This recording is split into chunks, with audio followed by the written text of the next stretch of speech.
गृहस्थ जवाबदार जैसे स्वरूप चंद जी सोगानी जैसे हैं, उन्होंने तो ये तक बताया लोगों को कि वो किसी न किसी रूप में कोई ना कोई भोजन भी मंगा करके कुछ ले लिया करते थे। भले ये बाद में मालूम चला कि उनका उद्देश्य क्या था, लेकिन बाबा जी का प्रसाद ऐसा वैसा करके कुछ ना कुछ थोड़ा बहुत ऐसा करके भी वो रखते थे। और अब उनकी अपनी अपनी विधाएं होती हैं, ऊपर से कोई बहुत बड़ी जवाबदारी मिलती है और फिर संघ के नाम पर मिली हो तो उस तरह के निर्देश भी रहते हैं।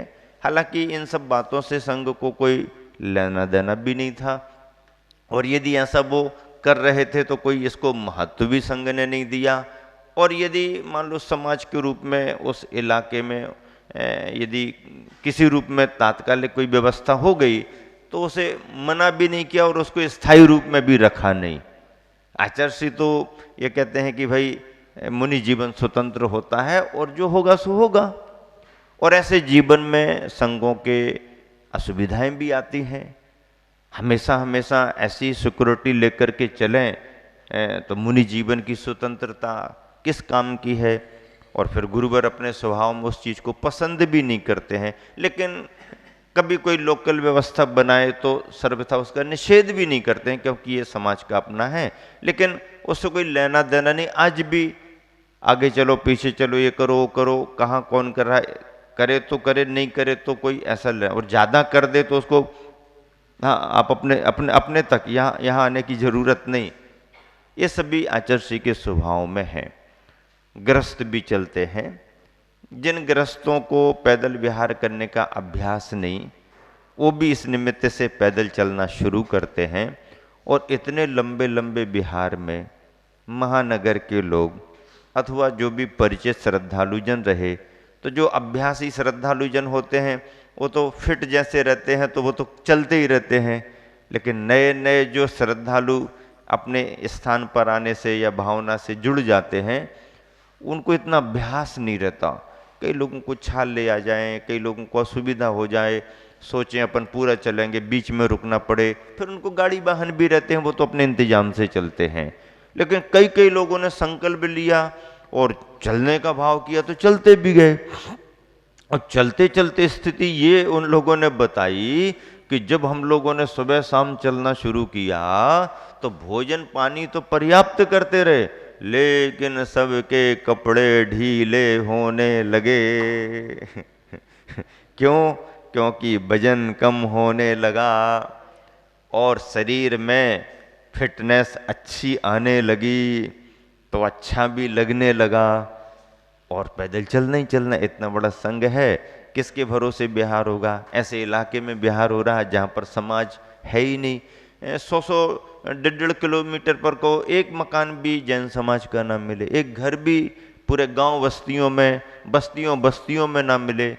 100 200 किलोमीटर सब समाज बंधु ही चल रहे, अपने भावना से चल रहे, चौकों की व्यवस्था से चल रहे, विहार करते जा रहे, करते। पहले कभी बहुत बड़ी समाज रही होगी। बंगाल प्रांत सामान्य नहीं था, बड़े बड़े आचार्य बंगाल प्रांत में इतिहास बतलाता हुए हैं। श्रुत केवली जैसे आचार्य महाराज सब बंग प्रांत से आए हुए हैं। और उड़ीसा भी, आज का उड़ीसा उस समय का कलिंग था। कलिंग का पूरे कलिंग का सम्राट एल खारवेल जैन सम्राट था। पूरे कलिंग पर जैन धर्म का प्रभाव था, रहा कभी। लेकिन आज के समय देखें तो अभी समाज है भी तो व्यापार धंधे के निमित्त से बड़े शहरों में, छोटे छोटे गांवों में छुटपुट मिलेंगे, बाकी नहीं। भाषा का अंतर होता है, समाज का फर्क आता है, फिर भी बिहार होता रहा। और एक बार तो ऐसा हुआ, एक लड़का, सभी लड़के ऐसे महाराजियों के कमंडल लेके चलते थे, बड़ी भावना से आचार्य का कमंडल उसने ले लिया। आचार्य उस समय लंबे बिहार में कमंडल देते भी थे, तो उसने कमंडल ले लिया, कोई बात नहीं। अब चलता गया। अब आचार्य की स्पीड से वो नहीं चल पाया, बहुत कोशिश की, नहीं चल पाया, पिछड़ गया। अब उसको लगा अब तो बहुत पीछे हो गए, दूसरे महाराज से भी पीछे, तीसरे महाराज से भी पीछे, संघ से ही पीछे हो गया। अब कोई बात नहीं, बाकी तो महाराज जी वगैरह चल रहे हैं, सब आगे बढ़ते गए। उसको लगा कि अब कवर नहीं कर पाएंगे, तो पीछे से समाज की गाड़ी आ रही थी, कार, उसमें धीरे से वो बैठा और आगे निकल गया। अब वो जब साइड से निकला तो नज़र पड़ जाती है, संघ की आचार्य की नज़र पड़ गई, इसमें वो आदमी बैठा है जिसने कमंडल ले लिया। चलो आगे गए, गाड़ी खड़ी हुई तो उतरते समय भी देख लिया कि वो इसी ने तो लिया था, वो ही उतर रहा है। उसे ये कुछ ख्याल में नहीं था, वो तो ये सोच रहा था आगे आगे तो अब तो साथ में चल लेंगे। जैसे ही साथ में चलने को हुआ तो आचार्य ने देख करके कहा, क्यों जी, कमंडल तुमको दिया था? तुमने लिया था कमंडल? हाँ आचार्य हमने लिया। गाड़ी में क्यों रखा उसको? गाड़ी में रखने के लिए कमंडल दिया था क्या? पैदल चलने वालों को कमंडल देते हैं, हैं? क्यों रखा गाड़ी में कमंडल? ऐसा आचार्य ने सहज कहा। अब वो भी जरा होशियार निकला, बोले आचार्य मैंने गाड़ी में कहाँ रखा कमंडल? बोले अभी तो उतरे हो तुम गाड़ी में से, अभी हमने देखा। बोले आचार्य हम बैठे हैं गाड़ी में, कमंडल तुम हाथ में ही लिए रहे। हम बैठे थे गाड़ी में, कमंडल तुम हाथ में लिए, गाड़ी में रखा ही नहीं हमने कमंडल। अरे धीरे से आचार्य को हंसी आ गई, ये भी कोई उत्तर है? हम बैठे थे गाड़ी में, कमंडल तुम हाथ में लिए रहे। बड़ा उत्तर दे रहा है कि कमंडल थोड़ी हमने गाड़ी में रखा, कमंडल तो हाथ में ही लिए रहे, गाड़ी में हम बैठे, ये बात अलग है। हमारा बैठने का त्याग थोड़ी है, कमंडल को गाड़ी में नहीं रखना पड़ता हमें वाले, तो हम तो कमंडल हाथ में लिए रहे ना। कितना बढ़िया उत्तर दिया। बाद में आचार्य ने कहा ऐसा नहीं होता है, उसे ख्याल में भी आ गया। ऐसे भी कई वाक्य रास्ते में होते रहे। संघ विहार करता रहा, सर्दियों का समय था, कहीं स्थान अनुकूल मिले, कहीं नहीं भी मिले, कहीं पर समाज के गांव मिले, मिले नहीं मिले, नहीं मिले, ऐसे विहार हो रहे थे। एक जगह थोड़ा सा संदर्भ संघ के लिए अनिष्टकारी लगा और प्रतिकूल भी हो गया। संघ एक गांव में प्रवेश कर रहा था। गांव क्या, वो थोड़ा बड़ा गांव था, बरगढ़ उसका नाम था। सुबह सुबह हम लोगों का प्रवेश हो रहा था और इतने लंबे प्रवास में थोड़े कोई महाराज जियों को कभी अनुकूलता कभी नहीं भी, तो भी संघ साथ चलता था, बिहार अच्छा होता था। क्षमा सागर जी महाराज जी को सर्दियों में बिहार करने से कुछ मौसम जन्य प्रतिकूलता हो रही थी, तो आचार्य ने एक दिन ऐसे बैठे बैठे हमारी तरफ देख करके कहा, सुनो बिहार में महाराज जी कहीं आगे पीछे होते हैं तो थोड़ा सा साथ में रहना, ताकि अच्छा रहता है, एक आध महाराज जी साथ में रहें। तो हमने भी सहज कहा आचार्य ठीक है, साथ में हो जाएंगे, महाराज जी के रहेंगे। तो आगे पीछे कहीं होते भी थे तो साथ में ही रहते थे और समय पर पहुंच भी जाते, थोड़ा सा 10-5 मिनट लेट पहुंचेंगे, पहुंच जाते थे। बरगढ़ ग्राम में जब प्रवेश कर रहे थे, कलकत्ता के लोग सभी साथ में थे, श्रावक बंधु भी चल रहे थे, लेकिन जब गांव बस्ती आ जाती है तो थोड़े श्रावक भी निश्चिंत हो जाते कि अब तो गांव आ गया है, पास में ही तो रुकना है। कोई जंगली इलाका हो या नया अपरिचित गांव में से निकल रहे हो तो थोड़े ध्यान रखते हैं, अब आई तो गया है गांव में, रुकना ही तो है अंदर जा करके। ऐसा करके श्रावक भी थोड़े आगे पीछे हो गए। आचार्य श्री और उनके साथ में बहुत सारे महाराज तो पहले पहले निकल गए। वो एक स्थान मुझे याद आ रहा है, उस चौराहे पर, उस स्थान पर एक ग्राउंड में एक सर्कस लगा हुआ था, बड़ा सर्कस रहा होगा। वहाँ पर लोग बाहर ऐसे ही खड़े हुए थे। सुबह सुबह का समय लगभग 9 बज रहे होंगे, 8:45 के आसपास का समय होगा। जंगल आदि से निवृत्त होकर के बस्ती में हम लोग प्रवेश कर रहे थे। तो ऐसा किसी को ख्याल भी नहीं था, लेकिन कुछ ऐसे ही लोग खड़े थे, खड़े रहते हैं ऐसे। तो आचार्य का संग निकल गया होगा, उन लोगों ने देखा होगा संग है, बड़ा है, कौन है, कैसे है, क्या है, उन्हें क्या लगा मन में कौन जाने। जो बाद में थोड़ा 10-12 मिनट 15 मिनट बाद में हम लोग पहुंच रहे थे, क्षमा सागर जी आगे थे, मैं उनके 5-7 कदम पीछे था। हमारे पीछे कलकत्ता के थोड़े से दूर हिम्मत सिंह जी कोठारी जी चल रहे थे, उनके पीछे और 1-2 लड़के चल रहे थे। मतलब वो हमारे साथ ही विहार करते, लेकिन गांव आने से थोड़ा धीरे धीरे हो गए, हम लोग आगे बढ़ रहे थे। एक जवान युवा के मन में पता नहीं क्या आया और वो क्या सोच रहा होगा, पहले से क्या देख रहा होगा, वो आगे बढ़ा। उस समय तक किसी को ख्याल नहीं निकल रहा होगा, आ रहा होगा आदि आदि। महाराज जी अपने स्पीड से चल रहे, 5-7 कदम पीछे हम भी उनके साथ ही चल रहे। वो आया और उसने देखा और पता नहीं उसके मन में क्या, उसने हाथ उठा दिया। हाथ उठाया तो महाराज जी को भी ऐसा कुछ लग नहीं रहा था और सहज, तो जैसे उसने ऐसा हाथ उठाया और हाथ लग गया, लगा दिया उसने। हम पीछे थे, हम थोड़ी स्पीड बढ़, हमने ऐश क्या करता है ऐसा करके, तब तक हिम्मत सिंह जी कोठारी भी दौड़ करके आगे आ गए और उन्होंने झट से उसको पकड़ लिया और थोड़ा वाद विवाद उनसे करना शुरू कर दिया। वो चूंकि बंगाल थे, बंगाल और उड़िया भाषा में थोड़ा साम्यता जो भी रहती हो, उन्होंने अपनी भाषा में उसके लिए कुछ किया और 4 से 10 लोग आ गए। किसी ने उसको समझाया, किसी ने उसका पक्ष लिया, ऐसा करके वो कुछ बातचीत करें, उन्होंने कहा चलो महाराज जी, चलो महाराज, चलो महाराज जी। और हम लोग अजैन बंधु भी कुछ थे, बाबा जी आगे बढ़ो, ऐसा करके हम लोग निकले। वहाँ सहज हो गया वातावरण, लेकिन हिम्मत सिंह जी ने वहाँ पर थोड़ा सा अपना वो जो भी था लोगों को बताया, ये किया वो किया, लेकिन उन्होंने भी सोचा अकेले हैं तो उलझना ज़्यादा ठीक नहीं, पीछे से वो भी आ गए। संग में हम लोग पहुँच गए। समाचार तो ग्रस्तों के माध्यम से सहज ही पहुँच ही जाता है, कोई बात नहीं। जब चर्चाएं हुई तो आचार्य ने कहा क्यों, क्या हो गया? महाराज ये कुछ नहीं आचार्य, ऐसा ऐसा। अच्छा चलो होता रहता है ऐसा, तो ठीक है कोई बात नहीं।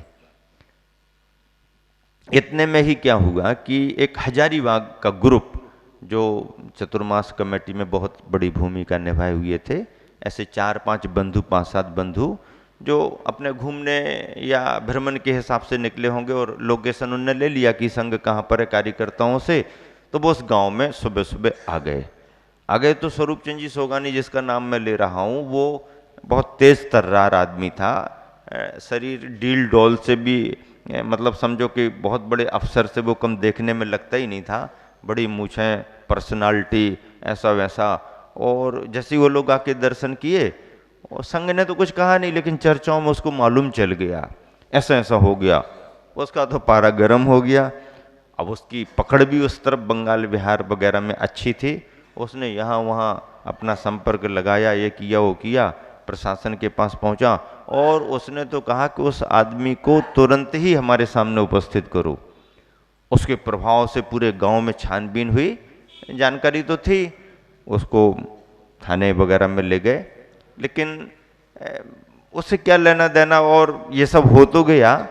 गांव के लोग भी आ गए कि भैया ये तो ऐसा वैसा, वो सर्कस के यहाँ पर खड़ा था, आदमी ऐसे ही है वैसा है, हम लोग तो गांव के हैं, कोई ऐसा हमको वो नहीं। उसने जाकर के फिर गांव के लोगों को आचार्य के पास ले भी आए, तो वो तो सब श्रद्धालु लोग, उनको क्या लेना देना हम, लेकिन उसके लिए भी प्रशासन से उसने अपने प्रभाव से काफ़ी, जिसे कहते हैं कि उसका मनोबल डाउन करना और उसे दबाव में लाना आदि आदि, वो ग्रस्तों के काम है किए। वो दिन एक तरह से चर्चा में बरगढ़ में गड़बड़ हो गया, ऐसा वैसा करके बिहार कर गया संघ आहारचर्या सामयिक करके, और ज़्यादा महत्व नहीं दिया, और लोगों को भी जो बाहर से आए थे उन सबको भी हाँ सब ठीक है, शांति रखो, ये सब में ज़्यादा बढ़ना नहीं, वो हो गया ऐसा। अब चूंकि प्रांत ही वैसा था, पर बिहार आचार्य का चल रहा। एक जगह मैंने आचार्य को ऐसे ही चर्चा में कहा भी, आचार्य इतनी लंबी लंबी बिहार और ऐसे इलाकों में बिहार, ये तो मुझे ऐसा लगता है कि आपके ही पुण्य से हो गया तो हो गया, यहाँ कौन आते? तो आचार्य कहने लगे नहीं नहीं ऐसा नहीं, हमारे ही पुण्य से सबका हो गया ऐसा नहीं मानना पड़ता, सबका अपना अपना पुण्य रहता है, संघ का अपना पुण्य था, उस वजह से सब हो रहा है। ऐसा करके जो एक अपन भाव रखते हैं कि जैन धर्म अपने अपने भाग्य से अपना अपना फल पाता है, वो चर्चा में तो आचार्य निरंतर करते ही हैं। और एक बार आचार्य ने कहा भी इन सब प्रांतों में विहार करने के बाद संघ की चर्चाओं में, बोले ये इलाके अपने विहार करने लायक नहीं है, विहार करने लायक नहीं। क्यों नहीं है? क्योंकि शुद्धता भी नहीं है, खान पान भी लगभग लगभग यूं ही अशुद्ध अभक्ष्य जैसी वस्तुओं का बहुतायत रहता है। तो बोले ये सब इलाके अपने हिसाब से विहार करने के नहीं, पर एक भाव था कि और पूरा बिहार हो जाए तो हो तो गया, लेकिन ये सब संघों की अनुकूलता के स्थान नहीं है। आचर्षी लगभग लगभग बहुत बड़े बड़े महानगरों से और लगभग ऐसे प्रांतों से तो बचते ही हैं, क्योंकि निर्बाध निर्दोष चर्या जल्दी संभव नहीं हो पाती है। तो इस वजह से जहाँ पर अनुकूलताएं रहती हैं, ऐसे समाज बहुल इलाकों में, क्षेत्रों में धर्म की प्रभावनाएं होती रहती हैं। एक संदर्भ और इस लंबे बिहार में, उड़ीसा में ऐसा बना। बिहार करते हुए प्रातःकालीन बेला में आहारचर्या के निमित्त से एक बस्ती में जाना हुआ। बस्ती का नाम था अनुगुल, मुझे याद है पूरा, अनुगुल नाम था। और स्थान वगैरह भी जल्दी मिलते नहीं है, संघ की चर्या के हिसाब से देखना पड़ता। तो कलकत्ता वालों ने उस गांव में एक स्कूल देख लिया और स्कूल के 2-3 कमरे और दहलान वगैरह आहारचर्या के लिए ले ली। स्कूल लगभग ऐसा लगता है कि 7:30 बजे 8 बजे के अंदर अंदर लग गया होगा।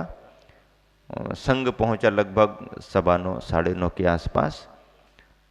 उस समय संघ बाहर ही बैठ गया, क्योंकि चौके वाले स्थान थोड़े से अलग रहते हैं और बिठालने को उन लोगों ने बहुत ज़्यादा ध्यान नहीं दिया।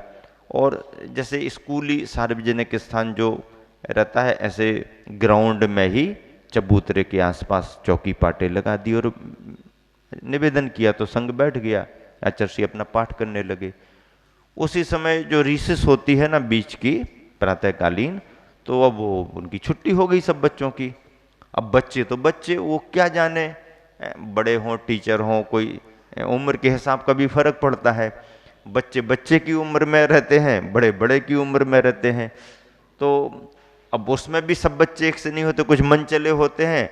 और मन चले नेतागिरी जैसे करने वाले कोई 2-4 हो जाए तो 10-25 बच्चे तो यूं ही उनके साथ लग जाते हैं।